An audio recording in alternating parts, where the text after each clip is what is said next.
बिस्मिल्लाहिर्रहमानिर्रहीम। मैं हूं मेजर सैयद कामरान हैदर। हमारा चैनल है मीरपुर वीज़ा कंसल्टेंट। आज हम इस वीडियो में फ़्रांस के स्टूडेंट वीज़ा के बारे में डिस्कस करेंगे। फ़्रांस जो कि यूरोप का पार्ट है और शेंजन का पार्ट है, एक ज़बरदस्त किस्म की कंट्री है जो कि वेस्टर्न यूरोप में आती है।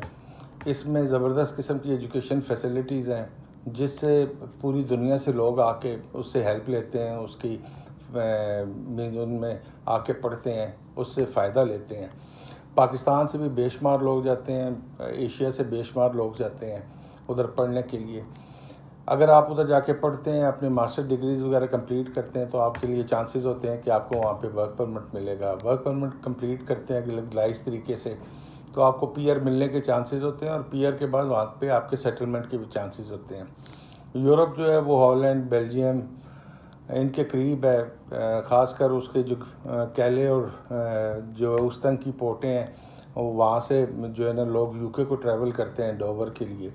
तो एक जो है वो गेटवे है यूरोप के लिए, यूके की तरफ से आने के लिए, और यूरोप से यूके जाने के लिए भी ये गेटवे है उन लोगों के लिए जो यहाँ से वहाँ पे ट्रैवल करते हैं।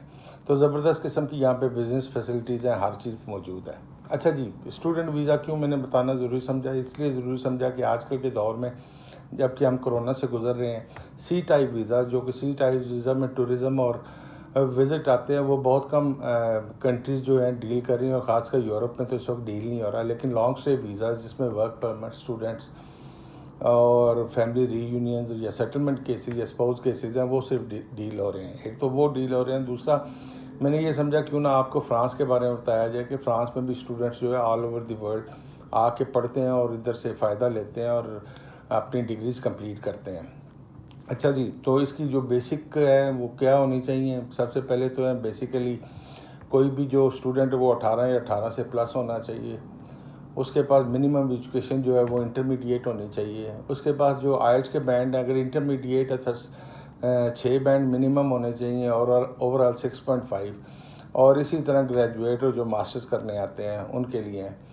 फिर जो है गैप जो है उसका स्टडी गैप है वो दो से 3 साल का होना चाहिए, इससे ज़्यादा का नहीं। और जो स्टडी गैप है उसको आपने किसी ना किसी तरह, ख्वाह आपने कोई जॉब शो करनी है या आपने कोई डिप्लोमा या सर्टिफिकेशन की है, तो वो आपको शो करना चाहिए। उसके बाद जो मेन चीज़ है वो आपको चाहिए होती है, वो आपकी स्पॉन्सरशिप होती है कि कौन आपके अखराजात उठाएगा। अखराजात उठाने के लिए वो कौन लोग हैं? एक तो ये है कि आप अपना शो कर सकते हैं, दूसरा आप अपने माँ बाप और या अपने कोई फर्स्ट रिलेटिव जो अंकल या आंटीज़ या बहन भाइयों को शो कर सकते हैं कि वो आपके स्पॉन्सर हैं। उसको शो करने के लिए, प्रूव करने के लिए ज़ाहिर बात है आपको अपने पेरेंट्स के साथ अपनी फैमिली रजिस्ट्रेशन सर्टिफिकेट चाहिए होता है, एफआरसी भी जिसको कहते हैं। उसके बाद अगर आपके अंकल हैं तो आपके फादर का अपने भाई के साथ चाहिए होगा, या मदर का अपने भाई के साथ एफआरसी चाहिए होगा, जिसमें वो एज अ बहन भाई शो हों। और उसके बाद एक स्पॉन्सरशिप डिक्लेरेशन होती है, डॉक्यूमेंट लगाना पड़ता है। उसके बाद जो बैंक स्टेटमेंट लगानी चाहिए पड़ती है, साथ ही एक जो है बैंक का जो है अकाउंट मेंटेनेंस लेटर लगाना पड़ता है। उसके बाद आपको उनको मनी ट्रेल देना पड़ती है। अगर वो बिज़नेस कर रहे हैं तो वो ये बताते हैं कि वो सालाना कितने कमाते हैं।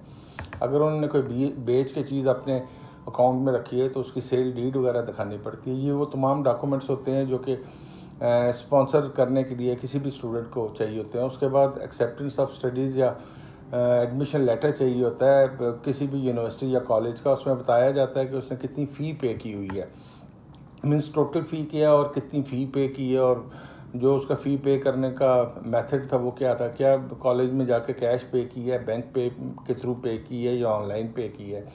उसके बाद उसमें बताया जाता है एकोमोडेशन की अगर फ़ी पेड है कि नहीं है। ये चीज़ फिर ज़ाहिर बात है उसके सब्जेक्ट्स और कोर्स की ड्यूरेशन वगैरह सारा कुछ उसमें मेंशन होता है। ज़ाहिर बात है वो जो स्टूडेंट होता है उसका नाम, उसका पासपोर्ट नंबर और डेट ऑफ बर्थ भी उसकी मेंशन होती है।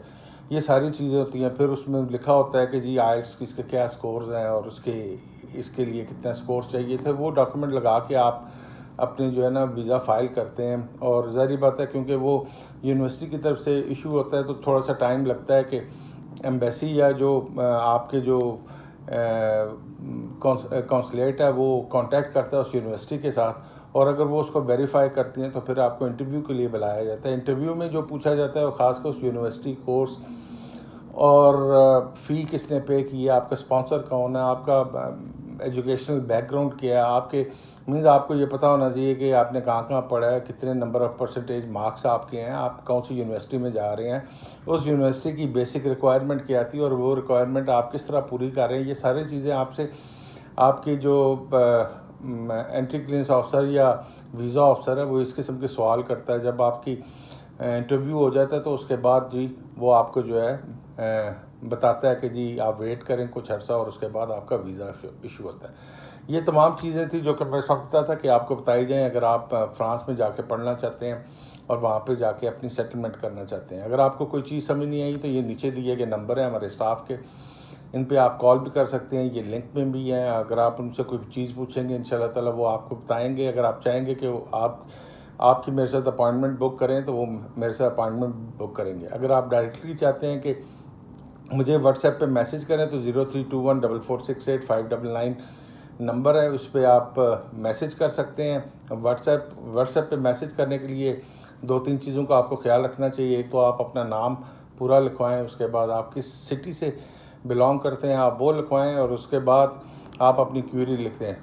अगर मैं ये समझूंगा कि आपको मुझसे अपॉइंटमेंट ऑनलाइन चाहिए तो काइंडली ध्यान में रखें कि व्हाट्सएप पे कॉल मत करें, डायरेक्टली मोबाइल नंबर पे कॉल करें।